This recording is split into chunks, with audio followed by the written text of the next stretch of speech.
Black Lives Matter. Immediately, he should have embraced the concept. Immediately. Come out and said, well, hell yes, Black Lives Matter. They matter just as much as anybody else's color of life. Okay? That's what he should have said, something like that, right? I mean, come on. That's more evidence. So I'm not trying to be mean to him. I'm just saying.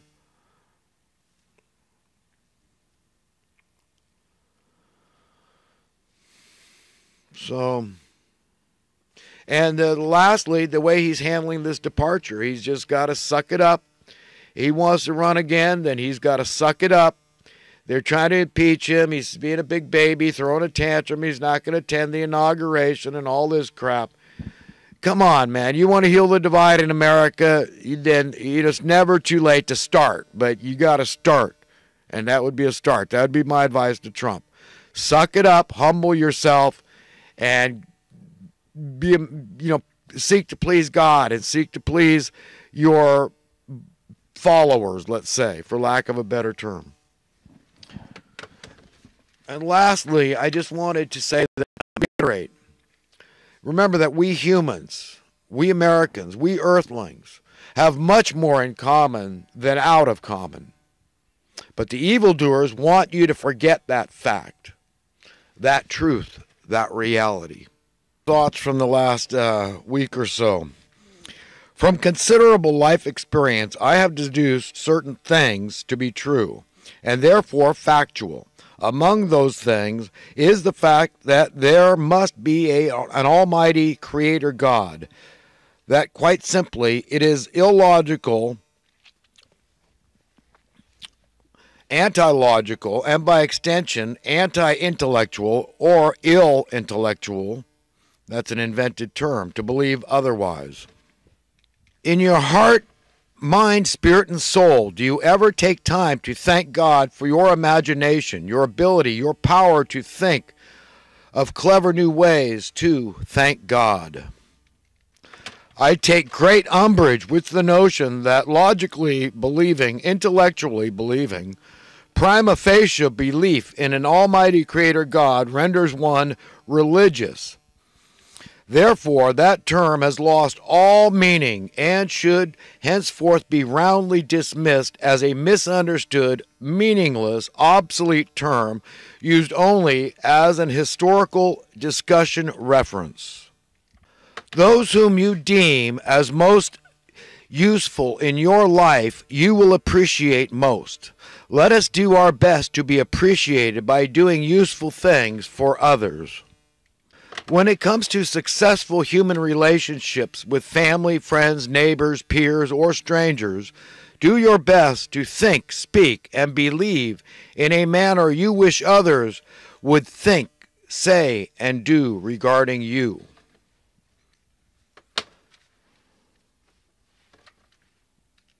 If anyone looks for a way to be offended, anyone will find it. Look before you leap. One sure way to ensure you don't do anything in your life which you do not want to live with in the scheme of eternity. By using our God-given power of thought, imagination, we are capable of seeing the end from the beginning and never need to fall into the lethal traps, snares to the soul we definitely don't want to live with. Just as joy is stronger than sorrow, is the will to be free is stronger than the will to take captive. So too, darkness cannot hold a candle to light. Good or God is more powerful than bad or evil. Logic trumps illogical or sick logic. Love rules over hate. Beauty is more attractive than ugly. Peace is more desirous than war. Life is more precious than death. Bliss is better than blues. To be pain-free is preferred to pain. A songbird pleases our ears more than a freight train. Facts dominate fiction, and on in that theme. An interesting observation. We can easily breach one or more laws created by men. Most, it is reported, do it regularly. The intriguing aspect is that we may not be transgressing God's laws. which are top shelf laws, which supersede all laws created by mere mortals. Conversely, we can and must most often do some degree transgress God's law in some form or fashion routinely and openly, but they do not transgress God's laws shamelessly. But they do, rather, transgress God's laws shamelessly. A yes man thinks he's smarter than you. A friend has far too much respect for you to think that.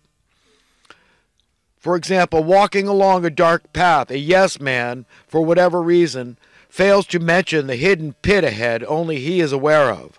A friend will be keenly aware of the hidden pit and give them more than ample caution, ample warning of the pit. I've said it before and I'll say it again. Contrary to popular belief, ignorance is not bliss. Dear friends, that applies to all sentient beings capable of listening. I am a deeply wounded man. I cannot find contentment, peace, joy, safety, security, freedom, prosperity, or any tangible sense of genuine happiness.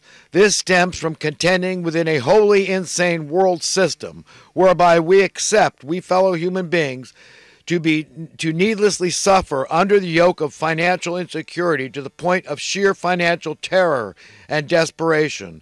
This, while far more than enough exists to satisfy our needs, our wants, our hopes, and our dreams. I implore you all to see this truth as factual, admit it as wholly ungodly, and with unbridled determination resolve to simply fix it. Men whom disrespect women need to remember that there would be no men without women, including themselves. I implore everyone to never believe that you are of less worth, less value than any other. Food for thought. When considering the implications of the stealthily played ongoing Cold War game with Russia, America, or derivatives thereof, know that in order to, quote, win, which is a subjective term, this game, they need the smartest people on their side. The fantastical realization is that the most intelligent people are invariably nice people with the greatest values and virtues. You know the type.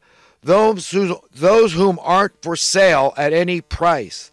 That's how God is working through us. Such knowledge is empowering, comforting, and encouraging. Thank God.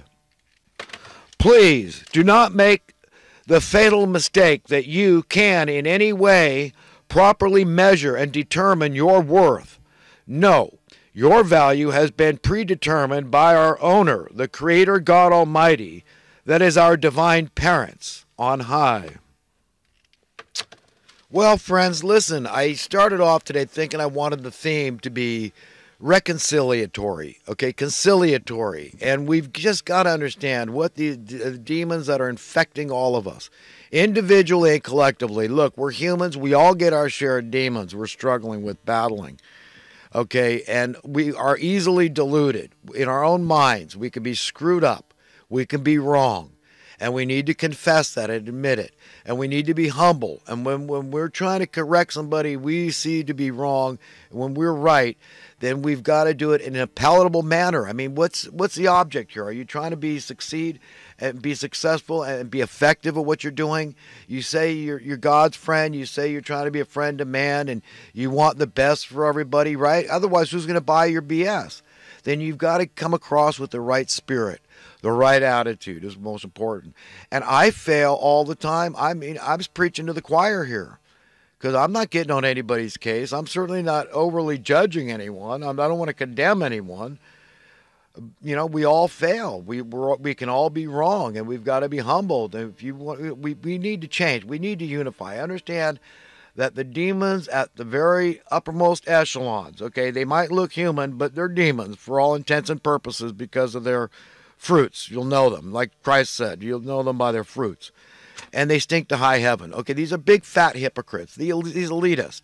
Okay, they're delusional because they think they're smarter. They justify, they rationalize in their sick, twisted minds that they're somehow more important. That, for example, the earth needs them. To save the earth, we need these people to educate us how overpopulated we are, and the only solution is X. And, but we won't talk about precisely what is the problem here. Exactly what is the problem? And focus on fixing the problems as they come up of overpopulation. But if we're not, then there's no reason in the world why we can't strive to live free. There are simple, plentiful solutions, okay? And the evildoers do not want us to figure that out. They do not want us unified and coming against them, okay? They do not want change for the better. They do not want progress. They want to stay on this trajectory, and look at this trajectory. Look at it. Have you seen the wealth imbalance shrinking lately?